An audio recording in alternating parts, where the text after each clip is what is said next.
ಅವನಿಗೆ ಈಗ ಹಿಡಿದಿದೆ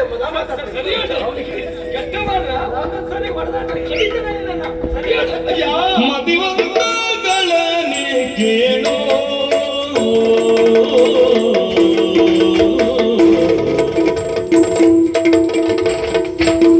ಮದಿವಂತಗಳನೆ ಕೇಳೋ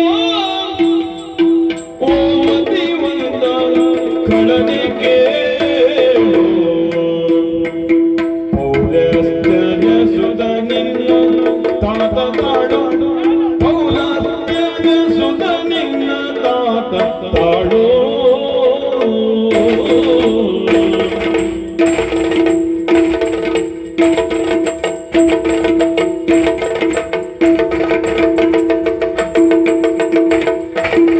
ಅತಿಬಲಾನ್ವಿತ ಭೂತಮತ ಭಕ್ತಾನನ್ಯಾಯ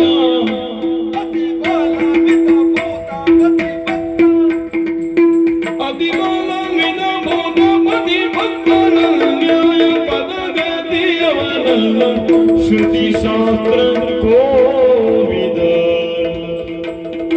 ಪದಗತಿಯವನಲ್ಲ ಶ್ರುತಿ ಶಾಸ್ತ್ರ ಕೋವಿದ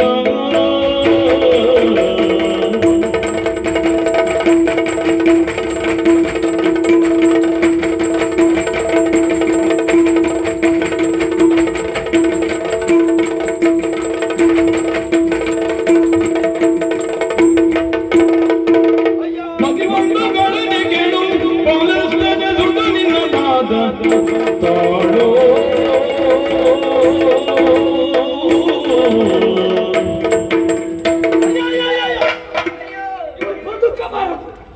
ಈ ಕ್ಷೇತ್ರಕ್ಕೆ ದೊಡ್ಡ ಆಪತ್ತೇ ಇವಳು. ಇಲ್ಲಮ್ಮ, ಇಲ್ಲ ಇಲ್ಲ ಇಲ್ಲ ಕತ್ತರಿಸಿ ಬಿಸಾಡ್ತೇನೆ. ಅವ ಮಾತಿನಲ್ಲಿ ಮಾತ್ರ ಕೆಟ್ಟವಮ್ಮ, ಮಾತಲ್ಲಿ ಮಾತ್ರ ಕೆಟ್ಟದ್ದವ. ಮಾತು ನಿನಗೆ ಅರ್ಥ ಆಗಿದ್ದಾಗ ಕೆಟ್ಟದಾಗಿ ಖಂಡಿತ ಬಾ ಮುಂದೆ. ಒಂದು ಇನ್ನಾದ್ರೂ ಒಂದು ಅರ್ಥ ಆಗುವ ಮಾತನ್ನು ಕೇಳಪ್ಪ. ನೀನು ಅರ್ಥ ಮಾಡಿಕೊ. ಓ ಮತಿವಂತ, ಸರಿ ಹೇಳು. ತಪ್ಪಾಯ್ತಾ? ಮನಸಾರ ಹೇಳು. ತಪ್ಪಾಯ್ತಾ? ಮನಸಾರ ಹೇಳು. ಸರಿ ಸರಿ. ಕಾಯ ವಾಚ ಮನಸ್ಸು ಸರಿ ಇರ್ಬೇಕು. ತ್ರಿಕರಣ ಶುದ್ಧ. ತ್ರಿಕರಣ ಶುದ್ಧಿಯಾಗಿ ಹೇಳು. ಒಳಗೊಂದು ಹೊರಗೊಂದು ಹೇಳಬೇಡ. ನಿನಗೆ ಒಳಗಿದ್ದಲ್ಲ ಹೇಗೆ ಗೊತ್ತಾಗ್ತದೆ? ಗೊತ್ತಾಗ್ತದೆ ನಾವು ಮಾಯಾವಿ. ಹೆಚ್ಚೆಚ್ಚಿಗೆ ಒಳಗೆ ಸೇರುವುದು ನಾವು ಮಾಯಾವಿಗಳು ನಮ್ಗೆ ಗೊತ್ತಾಗ್ತದೆ. ಅಯ್ಯ ಮತಿವಂತ ಕಳನೆ ಕೇಳು. ಹಾ. ಮತಿ ರಾಗಾಮಿ ಗೋಚರ ಹಾ. ಮುಂದಾಗುವುದನ್ನ ತಿಳಿಯುವವನಿಗೆ ಮತಿವಂತ ಅಂತ ಹೇಳಿದ್ರು. ಹ್ಮ್. ರಕ್ಕಸಾಲ್ವಯದಲ್ಲಿ ಹ್ಮ್. ಹುಟ್ಟಿಕೊಂಡವರೆಲ್ಲರೂ ಕೆಟ್ಟವರು ಅಂತ ಹೇಳಲಿಕ್ಕೆ ಆಗುದಿಲ್ಲ. ನೀನು ಕೆಟ್ಟವಲ್ಲ, ಬ್ರಹ್ಮಜ್ಞಾನಿಯಾದಂತಹ ರಾವಣನ ಮಗನಿದ್ದೀಯ. ನಿನ್ನ ಜನ್ಮಸ್ಥಾನದಲ್ಲಿ ಬ್ರಹ್ಮತ್ವ ಎನ್ನುವುದುಂಟು. ಬ್ರಹ್ಮ ಮಾನಸ ಪುತ್ರರು, ಪೌಲಸ್ಯ ಬ್ರಹ್ಮ, ಅದರ ಮೇಲೆ ವಿಶ್ರವಸು ಬ್ರಹ್ಮ, ಅದರಿಂದ ರಾವಣೇಶ್ವರ ಅವನಾತ್ಮಜನಾದಂತಹ ಇಂದ್ರಜಿತವು ನಾಮಕರು ನೀನಿದ್ದೀಯ. ಪೌಲಸ್ಯ ಜಸುತ. ಅಯ್ಯ, ಲೋಕಮುಖದಲ್ಲಿ ದಿಗ್ದಿಗಂತವಾದಂತಹ ಕೀರ್ತಿಯನ್ನು ಸಂಪಾದಿಸುವ ಯಾರು ಕೇಳಿದ್ರೆ ಅದು ಇಂದ್ರಜಿತು. ಅಯ್ಯ, ಹೆಂಗೊಲೆ ಎನ್ನುವುದು ನಿನ್ನಂತವನಿಗೆ ಯೋಗ್ಯವಾದಂತಹ ಕಾರ್ಯ ಅಲ್ಲ. ಅತಿ ಸತ್ಯ ಸಂದನಾದಂತಹ ಭೂತಪತಿ ಅವನು ಭಕ್ತ ನಿನ್ನಪ್ಪ. ನೀನು ಹಾಗೆ ಪರಮೇಶ್ವರನ ಕುರಿತಾಗಿ ಯಜ್ಞ ಯಾಗಾದಿಗಳನ್ನು ಮಾಡಿದವ.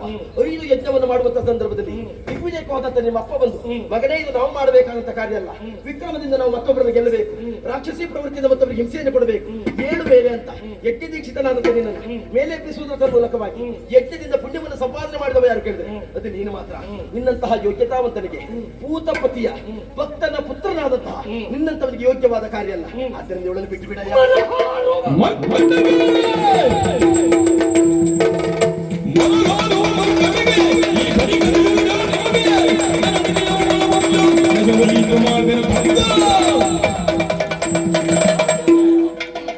ಮರಕ್ಕೆ ತಿಟ್ಟಿಲಿ ಗುದ್ದುತ್ತಾ ಹಾರುತ್ತಾ ಜಾತಿ ಸ್ವಭಾವ ನಿನ್ನದ್ದು. ಬಿಡ್ಲಿಕ್ಕುಂಟ? ಕೊಳೆತ ಹಣ್ಣನ್ನು ತಿನ್ನುವ ಮಂಗ ನಿನ್ನ ಜಾತಿ ನೀ ಬಿಡುವುದು, ನಾನು ಯಾಕೆ ಬಿಡುದು? ಬಿಡಬಾರ್ದು.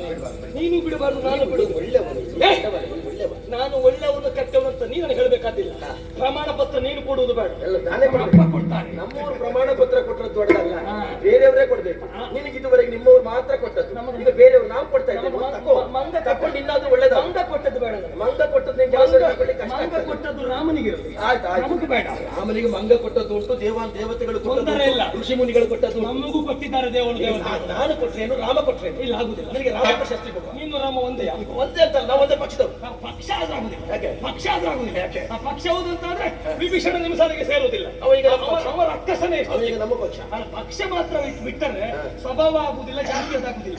ಅಧಿಕ ಪ್ರಸಂಗಿ ಏನಾಗೆ ತೊಂದ್ರೆ ಇಲ್ಲ. ಆಗಾಗ ನಾನೇನು ಮುಖ್ಯ ಆಗುದು ಯಾಕೆ ಹೇಳಿದ್ರೆ ಇಬ್ಬರಿಗೂ ಸರಿ ಆಗ್ತದೆ ಅಂತ. ನಿಮ್ಮೊಂದು ವಿಷಯ ಗೊತ್ತುಂಟ, ಏನು? ನೀನು ಯಾರು ಮುಂದೆ ಹೋದ್ರು ಇಷ್ಟೆಲ್ಲ ಆಗುದಿಲ್ಲ. ಇಲ್ಲ. ನಾನ್ ನೀನು ಮುಂದಾದ್ರೂ ಮಾತ್ರ ಇಷ್ಟ ಆಗುದು. ನನಗೂ ಅದೇ ಆಸೆ, ನನಗೂ ಅದೇ ಆಸೆ.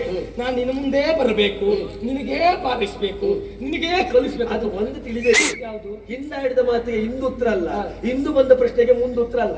ನಮ್ಮದು ಇವತ್ತಿನ ಪ್ರಶ್ನೆಗೆ ಇವತ್ತೇ ಉತ್ತರ. ಇವತ್ತು ಉತ್ತರ ಹಾ. ನಮ್ಮದು ಹಾಗೆ. ನೀನು ಒಳ್ಳೆ ಇವತ್ತಿನ ಪ್ರಶ್ನೆಗೆ ನಮ್ಮದು ಇವತ್ತೇ ಉತ್ತರ. ನಾವಿಲ್ಲ.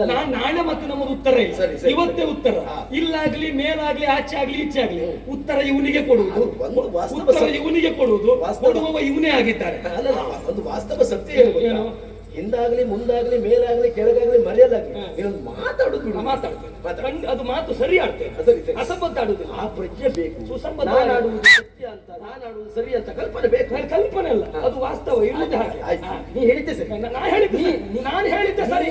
ಕಡೆ. ನೀನ್ ನಿಂದೆ ಸರಿ. ನಾನು ಅತಿ ಹತ್ರಕ್ಕೆ ಹಾಕುದು. ನಾನು ಹೇಳಿದ್ದೆ ಸರಿಯಲ್ಲ, ನಾನು ಹೇಳುವುದು ಸರಿ ಇದ್ದದ್ದೇ ಹೇಳೋದು. ನಾನು ಹೇಳಿದ್ದೆ ಸರಿಯಲ್ಲ, ನಾನು ಸರಿ ಇದ್ದದ್ದನ್ನೇ ಹೇಳುದು. ನೀ ಸರಿ ಇದ್ದದ್ದನ್ನೇ ಹೇಳುವುದು ಅಂತ ತಿಳ್ಕೊಂಡಿದ್ದೆ. ನಾನು ತಿಳ್ಕೊಳ್ಳೋದು ನೀನದು. ನೀನು ಸರಿ ಇದ್ದದ್ದು ಹೇಳ್ತೀಯ ಅಂತ ನಿನಗೆ ಅರ್ಥ ಆಗದೆ, ನಿನಗೆ ಗೊತ್ತಿಲ್ಲದೆ ನೀನ್ ಹೇಳಿದಕ್ಕೆ ನಾವು ಹೊಣೆ ಅಲ್ಲ. ನಾನು ಸರಿ ಇದ್ದದ್ದು ಹೇಳ್ತೇನೆ. ಇದು ಬಿಸಿಯಾಗುವ ಸನ್ನಿವೇಶ ಅಲ್ಲ, ಇದು ಸ್ವಲ್ಪ ತಣ್ಣಗೆ ಮುಗಿಸಿ. ನೀ ತಣ್ಣಗೆ ಮಾಡು, ಮತ್ತೆ ಗೋನ್ ಕಾಡಬೇಡ. ನೀ ತಣ್ಣಗೆ ಮಾಡುವ ಕರಡು ಬಾ, ಇಲ್ಲಿ ಕಡಿತೇನೆ ಅವಳನ್ನ. ಏನ್ ಮಾಡುವ ಹೇಳು? ಹೆಬ್ಬಾವಿಗೆ ಕಚ್ಚಿದ್ರೆ ನಂಜಿತಾಗ್ತದ?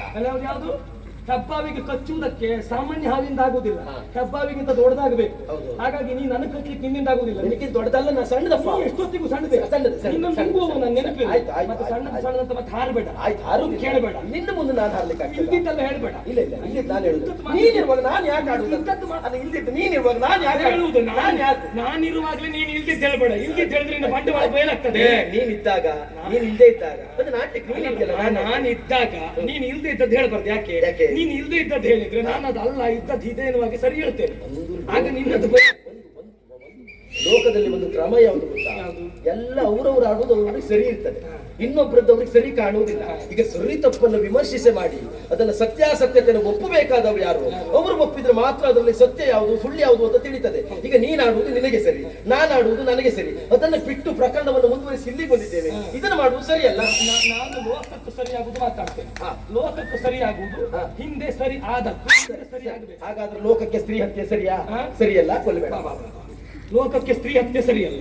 ಈಗ ತಾಟಕ್ಕೆ ಹೆಣ್ಣಲ್ವಾ? ಹೌದು. ಆ ತಾಟಕ್ಕೆ ರಾಮ ಕೊಂದ ಸರಿಯಾ? ಬರೀ ಹೆಣ್ಣಾದ್ರ ಅಲ್ಲ, ಹೆಣ್ಣುತನ ಬೇಕು. ಹೆಣ್ತನ ಇಲ್ವಾ? ಇಬ್ಬರು ಮಕ್ಕಳಿದ್ದಾರೆ, ಸುಬಾವು ಮಾರೀಚ. ಯಾವುದು?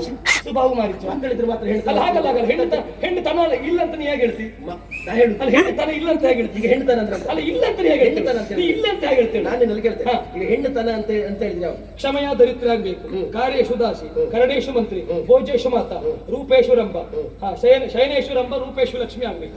ಇಷ್ಟು ಇರ್ಬೇಕು. ಶ್ರುತಿ ಗತಿ ಮತಿ ವರ್ಣ ಆಕೃತಿ ಅಷ್ಟು ಬೇಕು. ಇದ್ದವಳು ಮಾತ್ರ ಹೆಣ್ಣು. ಅವಳಲ್ಲಿ ಹೆಣ್ಣುತನ ಬೇಕು. ಹೇಗಿಲ್ಲ? ಹೆಣ್ಣಾದವಳು ಇರಬೇಕಾದದ್ದು ಹೇಗೆ ಕೇಳಿದ್ರೆ, ಪತಿಯನ್ನ ಮದುವೆಯಾಗಿ ಅವನ ಸೇವೆಯನ್ನು ಮಾಡುವುದರ ಮೂಲಕವಾಗಿ ಅವಳೊಬ್ಬಳು ಪತಿವ್ರತೆಯಾಗಿ ಕಾಲವನ್ನು ಕಳಿಬೇಕು. ಮತ್ತೊಬ್ಬರನ್ನು ಹಿಡಿದು ಹಿಂಸೆ ಮಾಡುವಂತ ಕಾಲದಲ್ಲಿ ಯಜ್ಞವನ್ನು ಸಂರಕ್ಷಿಸಬೇಕಾದವರು ಯಜ್ಞವನ್ನು ಅಳಿಸುವುದಕ್ಕೆ ಬಂದ ಕಾಲದಲ್ಲಿ ಯಜ್ಞ ಕಂಠಕ್ಕೆ ಎನ್ನುವಂತ ಉದ್ದೇಶದಿಂದ ನೀನೀಗ ವಿಶ್ವಾಮಿತ್ರನಿಗೆ ದೊಡ್ಡವನ ಅಲ್ಲ? ನೀ ದೊಡ್ಡವನೇ ಅಲ್ಲ, ನಾನು ವಿಶ್ವಾಮಿತ್ರಗಿಂತ ದೊಡ್ಡ. ವಿಶ್ವಾಮಿತ್ರ ಹೇಳಿದ್ದಾರೆ, ರಾಮ ನಾಳೆ ಕೇಳಿದ್ರೆ ನನ್ನನ್ನು ತೋರಿಸು, ನನ್ನಲ್ಲಿ ಒಂದು ಪ್ರಶ್ನೆ ಮಾಡಿ ನಾನು ಉತ್ತರ ಕೊಡ್ತೇನೆ ಅಂತ. ಈಗ ನಾನು ಕೆಲಸ ಮಾಡಿ, ಈಗ ನಾನು ಪ್ರಶ್ನೆ ಮಾಡ್ತಾ ಇದ್ದೇನೆ. ವಿಶ್ವಾಮಿತ್ರನ ಕರೆಸ್ತೇನೆ ನೀನು. ಅಲ್ಲ, ಒಂದು ಕೆಲಸ ಮಾಡಿ, ಉತ್ತರ ಕೊಡು. ಈಗ ವಿಶ್ವಾಮಿತ್ರರು ಇದ್ದಲ್ಲಿಗೆ ರಾಮ ಹೋಗಿ ಯಜ್ಞ ಸಂರಕ್ಷಣೆ ಮಾಡಿ, ಈಗ ಕೇಳಬೇಕು ಅಂತ ಅಲ್ಲಿಗೆ ಹೋಗ. ಅಲ್ಲಿಗೆ ಹೋಗ್ಬೇಕಾದ ಅಗತ್ಯ ಇಲ್ಲ. ಯಾಕೆ? ಹೆಣ್ಣು ವದಾರಳಲ್ಲ ಅಂತ ಆದ್ರೆ ಕೊಂದ ತಪ್ಪು ಒಂದು. ನೀನು ಲಂಕಿಣಿಯನ್ನು ಕೊಂದೆ, ಲಂಕಿಣಿಯನ್ನು ಅಲ್ವಾ? ಹೌದು. ಈಗ ರಾಮ ಲಕ್ಷ್ಮಣರು ಬರುವಾಗ ಅಯೋಮುಖಿಯನ್ನು ಕೊಂದ್ರು, ಅವಳು ಹೆಣ್ಣಲ್ವಾ? ದುಷ್ಟರಾದ್ದರಿಂದ ಕೊಲ್ಲಬೇಕು. ದುಷ್ಟರಾದ್ರಿಂದ ಕೊಂದದ್ದು. ಸೀತೆಯು ಹಾಗೆ ನಮ್ಮ ಪಾಲಿನ ದುಷ್ಟರು. ಅಮ್ಮನಿಗೆ ಸಮಾನ. ನೀನು ಮಾತ್ರ ನಿನ್ನ ಅಮ್ಮನಿಗೆ ಸಮಾನ. ತೊಂದ್ರೆ ಇಲ್ಲ. ಅಮ್ಮನಿಗೆ ಸಮಾನ. ಹೇಗೆ? ನಮ್ಮ ಅಪ್ಪನನ್ನು ಒಪ್ಪಿದಾಗ ನಮ್ಮ ಅಪ್ಪನ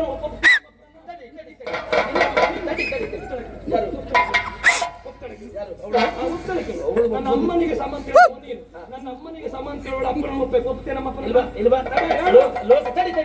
ಲೋಕದಲ್ಲಿ ಅಮ್ಮ ಅಂತ ಯಾರನ್ನು ಬೇಕಾದ್ರೆ ಕರಿಬಹುದು, ಅಪ್ಪ ಅಂತ ಎಲ್ಲರನ್ನು ಪೂರ್ಣ ಮಾಡ್ತೇನೆ. ಅಮ್ಮ ಅಂತ ಯಾರನ್ನು ಬೇಕಾದ್ರೆ ಕರಿಬಹುದು, ಅಪ್ಪ ಅಂತ ಎಲ್ಲರನ್ನು ಕರೀಲಿಕ್ಕೆ ಆಗುದಿಲ್ಲ. ಈಗ ಇವಳು ನಿನಗೆ ಅಮ್ಮ ಅಂತ ಹೇಳಿ ಲೋಕದಲ್ಲಿ ಇದ್ದವ್ರನ್ನೆಲ್ಲ ಅಮ್ಮ ಅಂತ ಹೇಳಿದ್ರೆ ಅವರಿಗೂ ನಿನ್ನ ಅಪ್ಪನಿಗೂ ಸಂಬಂಧ ಉಂಟು, ಇಲ್ಲ ನಿನ್ನ ಅಪ್ಪನ ಮೇಲೆ ಮುಡಿಸುಂಟು ಎನ್ನುವ ಉದ್ದೇಶದಿಂದಲ್ಲ ನಾನು ಹೇಳಿದ್ದು. ಗೌರವದಲ್ಲಿ ನೀನು ರಾಮನ ದಾಸನಾಗಿ ಮಾತಾಡು. ಅದೇ ರಾಮನ ದಾಸನಾಗಿ ಹೌದು. ನಾವು ಅವಳನ್ನ ಅಮ್ಮ ಅಂತ ಒಪ್ಪಬೇಕಾದ್ರೆ ನಮ್ಮ ಅಪ್ಪನಿಗೆ ಹೆಂಡತಿ ಆಗ್ಬೇಕಂತಲೇ ಕರ ತಂದದ್ದು. ಈ ಕರ ತಂದ ಜಾಗದಲ್ಲಿ ಗೊತ್ತಲ್ವಾ? ಕರ ತಂದ ಸಂಕಲ್ಪ ಯಾರದು? ಅಪ್ಪನದ್ದು. ಅಪ್ಪನದ್ದು. ಹೌದಾ? ಈಗ ಅಪ್ಪ ಒಪ್ಪಿದಾಗ ಆಗ್ತದಾ? ಅಪ್ಪ ಒಪ್ಪಿದಾಗ ಆಗ್ತದಾ? ಹೌದು. ಅಪ್ಪ ಒಪ್ಬೇಕು. ಆಗ್ಲಿಲ್ಲ ಅಲ್ಲ ಅಪ್ಪ ಒಪ್ಪಬೇಕು. ಹಾ. ಈಗ ನಾನು ಇದ್ದಕ್ಕೆ ಬಂದದ್ದು ಯಾಕೆ? ಇವಳನ್ನು ಕೊಲ್ಲುವುದಕ್ಕೆ ಅಪ್ಪ ಒಪ್ತಾನ? ಒಪ್ತಾನ? ಅಪ್ಪ ಒಪ್ಪುದಿಲ್ಲ ಅಂತಲ್ಲ, ಹಾ. ಅಪ್ಪ ಕೊಲ್ಲುವುದಕ್ಕೆ ಆವತ್ತು ಹೋದವರಿದ್ದಾರೆ. ಹಾ. ಅಷ್ಟೊತ್ತಿಗೆ ನಮ್ಮ ಅಮ್ಮ ತಡೆದದ್ದು ಕೊಲ್ಲಬೇಡಿ ಅಂತ. ನೋಡು ನೋಡು, ನಮ್ಮ ನಿನ್ನ ಅಮ್ಮ- ಅಪ್ಪ ನಿನ್ನ ಅಪ್ಪನಿಗೆ ಇಷ್ಟ ಇದೆ. ನಿನಗೆ ಅಪ್ಪ ನೋಡು, ನೋಡು, ನೋಡು. ನೀನ್ ಬಹಳ ಒಳ್ಳೆವ, ಅಪ್ಪನೇ ಒಪ್ಪಿಸಿ ಬಂದವ. ಹೌದು. ಅಪ್ಪನಿಗೆ ಇಷ್ಟ ಇಲ್ಲದ ಕಾರ್ಯ, ಹೌದು. ಅಮ್ಮ ಒಪ್ಪದೇ ಇದ್ದ ಕಾರ್ಯ ಹೌದು. ಮಾಡುವುದಕ್ಕೆ ಕೆಟ್ಟ ಮಗ ನೀನಾಗ್ತೀಯ. ಅಲ್ಲ, ಅಪ್ಪ ನೀನು ಒಳ್ಳೆವ. ಇಲ್ಲ. ನೀನು ಒಳ್ಳೆವ. ಅಪ್ಪ ನೀನು ತೆಗೆದಾಕಿದವ. ಅಪ್ಪ ಇವತ್ತು ಸೀತೆಯನ್ನು ಕೊಲ್ಲಬೇಡ ಅಂತ ಹೇಳಿಲ್ಲ. ಹಾ. ಹೇಗಾದರೂ ಮಾಡಿ ರಾಮಸೇನೆ ಗೆದ್ದು ಬಾ ಅಂತ ಹೇಳಿತ್ತು. ಗೆದ್ದು ಬರುವಲ್ಲಿ ನಮ್ಮದು ಪ್ರಥಮ ಅಸ್ತ್ರವೇ ಇದೆ ಇವಾಗ. ಹಾಗಾಗಿ ಆ ಅಸ್ತ್ರ ಪ್ರಯೋಗ ಮಾಡ್ತೀವಿ. ಆಕ್ಷೇಪ ನೀ ಮಾಡ್ಬೇಡ, ನಮ್ಮ ಅಪ್ಪ ಮಾಡಿದ್ರೆ ಕೇಳಿ ಒಂದು. ನಾನೇ ಅರ್ಥೈಸ್ಬೇಕಲ್ಲ, ಮತ್ತೆ ನಿನ್ನ ಅಪ್ಪ ಇಲ್ಲಲ್ಲ. ನಿನ್ನ ಅಪ್ಪ ಇಲ್ಲ, ನಾನಿರುವುದಲ್ಲ. ನಿನಗಾಗಿ ಸ್ವತಃ ಅರ್ಥೈಸ್ತೀನಿ. ನಿನ್ನ ಅಪ್ಪ ಇಲ್ಲ, ನಾನಿರುವುದಲ್ಲ. ನೀ ನನ್ನ ಅಪ್ಪ ಆಗುದಿಲ್ಲ. ಅದಲ್ಲ ಹೇಳಿದ್ದು. ನೀ ನನ್ನ ಅಪ್ಪ ಆಗುದಿಲ್ಲ. ಹೌದು. ನೀನ್ ಸರಿ ನಿನ್ನ ಅಪ್ಪನಿಗೆ ಮಾತಾಡು. ಪ್ರಸಂಗಿ. ಜನಗರಾಯನೋಳುದಿಸಿ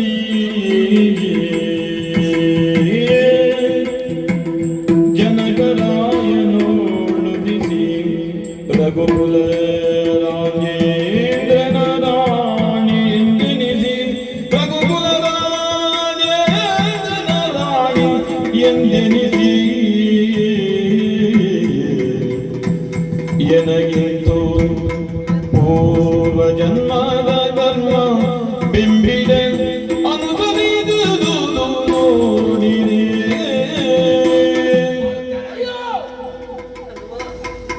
ನೋಡಿದೇನಪ್ಪ, ಮಿಥಿಲೇಂದ್ರ ನಂದನೆಯಾಗಿ ಜನಕರಾಜನ ಮಗಳಾಗಿ ಹುಟ್ಟಿದ ಕಾಲಕ್ಕೆ ನಾನು ಸಂತೋಷಗೊಂಡಿದ್ದೆ. ಸಂತೋಷದಿಂದ ಬೆಳೆದು ದೊಡ್ಡವಳಾಗಿ ಅದ ನಂತರ ಅಯೋಧ್ಯ ನಾಡಿಗೆ ಬಂದೆ. ಶ್ರೀರಾಮಚಂದ್ರನ ಕೈ ಹಿಡಿದಿದ್ದೇನೆ. ಅಲ್ಲಿಯೂ ಕೂಡ ನಾನು ಸಂತೋಷದಿಂದಲೇ ಇದ್ದದ್ದು. ಆದ್ರೆ ಈಗ ನೋಡು, ನಾನು ಯಾವ ಕಾಲದಲ್ಲಿ ಯಾವ ಕರ್ಮವನ್ನ ಮಾಡಿದ್ದೇನೋ ಏನೋ ಒಂದೂ ಗೊತ್ತಾಗುತ್ತಾ ಇಲ್ಲ. ಈ ಪಾಪಿ ನನ್ನನ್ನು ಹಿಂಸಿಸುವುದಕ್ಕೆ ಮುಂದಾಗುತ್ತಾ ಇದ್ದಾನೆ ಹನುಮ. ಹನುಮ, ಅವ ಪಾಪಿ ಅಲ್ಲಮ್ಮ. ನಿನಗೊಂದು ಮಾತು ಹೇಳುತ್ತೇನೆ. ಏನಮ್ಮ? ನನ್ನ ಆಸೆಯನ್ನ ನೀನು ಈಡೇರಿಸಬೇಕು. ಏನಾಗ್ಬೇಕು, ಏನಾಗ್ಬೇಕು? ಎಲ್ಲಿಯಾದ್ರೂ ಈ ಪಾಪಿಗಳಿಂದ ನಾನು ಸತ್ತದ್ದೇ ಹೌದು ಅಂತಾದ್ರೆ ನಾನು ಸತ್ತಂತ ಸುದ್ದಿಯನ್ನ ರಾಮದೇವರಿಗೆ ಹೇಳಬೇಕಪ್ಪ, ಹೇಳಬೇಕು. ಇವ ಎಂತದ್ದು ಹುಚ್ಚ ಅಂತ ತಿಳ್ಕೊಂಡಿದ್ದೀರ ನೀವು? ಅವನಿಗೆ ಭಾಷೆ ಬರುವುದಿಲ್ವಾ? ಎಲ್ಲ ಬರ್ತದೆ, ನಾನು ಹೇಳಿದ್ರೆ ಕೇಳ್ತಾನೆ. ನಿನ್ನ ಮಾತು ಕೇಳುವ ಹನುಮಂತ ಮೂರ್ಖ ಅಂತ ಮಾಡಿದ್ದೆ. ಹೌದಮ್ಮ, ನಾನು ಮೂರ್ಖ ಅಲ್ಲ.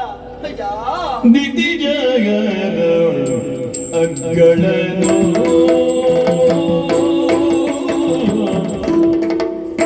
ದಿತಿ ಜಗೋ ಅಗ್ಗಳನು ಮುಂದಕ್ಕೆ ಲಂಕಾಪತಿ ಎಂದೆನಿ ವೀರನು ಮುಂದಕ್ಕೆ ಲಂಕಾಪತಿ ಎಂದೆನಿ ವೀರನು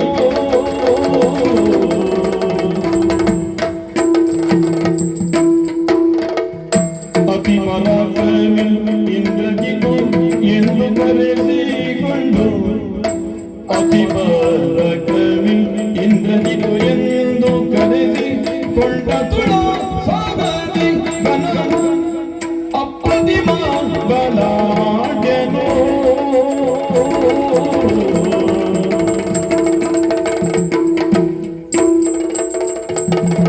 ದಿತಿಜರು ಮಕ್ಕಳನು ಮುಂದಾಗಿ ಲಂಕಾಪತಿ ವೀರನು. ಅಯ್ಯೋ ಇಂದ್ರಜಿತು, ಆಂಜನೇಯ. ದಿಗ್ವಿಜಯರೊಳ ಅಕ್ಕಳನ್ನು ರಕ್ಕಸಾನ್ವಯದಲ್ಲಿ ಹುಟ್ಟಿಕೊಂಡವರೆಲ್ಲ ಹಾ. ಶ್ರೇಷ್ಠರು ಜ್ಯೇಷ್ಠರು ಆಗುವುದಕ್ಕೆ ಸಾಧ್ಯ ಇಲ್ಲ. ಹಾ. ನೀನು ಮಾತ್ರ ಹಾಗಲ್ಲ. ಹಾ. ಸ್ವಯಂ ಯೋಗ್ಯತೆಯ ಮೂಲಕವಾಗಿ ದಿಗ್ವಿಜಯರೊಳ ಅಕ್ಕಳನಾಗಿ ಹಾ. ಮೆರೆದು ವಿಜೃಂಭಿಸಿದವರಿದ್ದೀಯ. ಹಾ. ಇಂದ್ರನನ್ನೇ ಗೆದ್ದು ಹಾ. ಇಂದ್ರಜಿತ್ತು ಎನ್ನುವ ತಲೆಗಳತೆಯನ್ನು ಪಡೆದವ. ಲೋಕದಲ್ಲಿ ಇಂದ್ರನನ್ನ ಗೆದ್ದವರು ಬಹಳಷ್ಟು ಜನ ರಕ್ಕಸರಿದ್ದಾರೆ. ಹಾ. ಅವರು ಯಾರಿಗೂ ಇಂದ್ರಜಿತ್ತು ಎನ್ನುವಂತ ಹೆಸರು ಬರಲಿಲ್ಲ. ಸ್ವಯಂ ವಿಕ್ರಮದಿಂದ ಹಾ. ನೀನು ಗೆದ್ದವರಿದ್ದೀಯ. ಆದ್ದರಿಂದ ವರವನ್ನ ಪಡೆಯದೆ ಸಂಪಾದಿಸಿದಂತ ಪುಣ್ಯದ ಫಲರೂಪಕವಾಗಿ ಅಲ್ಲಿವರೆಗಾಗಿ ಹೋಗಿ ಗೆದ್ದು ಇಂದ್ರಜಿತ್ತು ಎನ್ನುವಂತ ನೆಗಳತೆಯನ್ನು ಪಡೆದವನೇನಿದ್ದೀಯ. ಹೆಚ್ಚೇನು ಮುಂದೆ ಇದೇ ಲಂಕಾ ನಗರಿಗೆ ನಿನ್ನ ತಂದೆ ಎಳೆದ ಬಳಿಕ ಪೀಠವನ್ನ ಏರಿ ವಿಜೃಂಭಿಸುವುದಕ್ಕಿದ್ದವ ಮುಂದಕ್ಕೆ ಲಂಕೆಯ ಅಧಿಪತಿ ಎಂದೆನಿಸಿಕೊಳ್ಳುವಂತಹ ನಿನ್ನಂತವನಿಗಿದು ಶೋಭೆ ತರುವ ಕಾರ್ಯ ಅಲ್ಲ. ಬಿಟ್ಟು ಬಿಡ.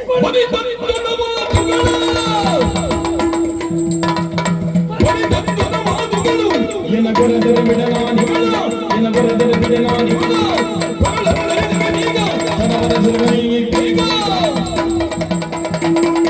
ಬುದ್ಧಿವಂತಿಕೆ ಮಾತು ಅಗತ್ಯ ಇಲ್ಲ. ಸೀತಾ ಅಪ್ಪನಿಗೆ ಹೇಳು ರಾವಣೇಶ್ವರ ಅಂತ. ಇಲ್ಲ ರಾಮ, ದಶಗ್ರಂಥ. ರಾಮ, ಚತುರ್ದಶ ಬಲದ ರಾಮ. ಆ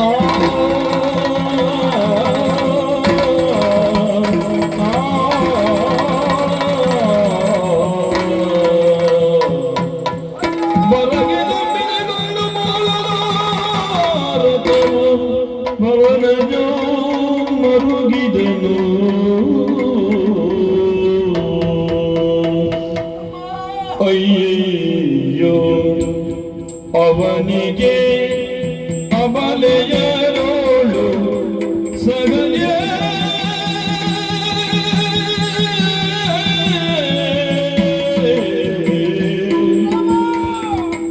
ಅಯ್ಯಯ್ಯೋ ಅವನಿಗೆ ಅಬಲೆಯರೋಳು ಸಗಜೆ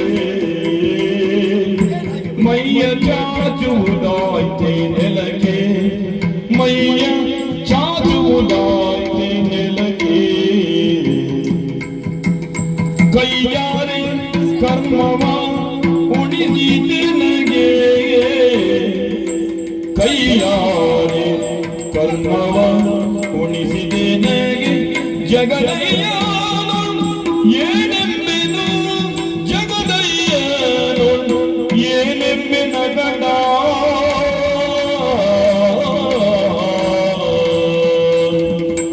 ಅಯ್ಯೋ ಅವನಿಗೆ ಅಬಲೆಯ ಸಹನೆ ಮೈಯ ಜಾಜುವುದಾಯ್ತೆ ನನಗೆ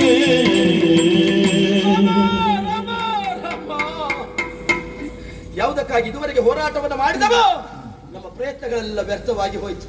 ಇನ್ನು ರಾಮನಿಗೆ ಮುಖ ಹೇಗೆ ತೋರಿಸ್ಲಿ? ರಾಮ ರಾಮ ರಾಮ ರಾಮ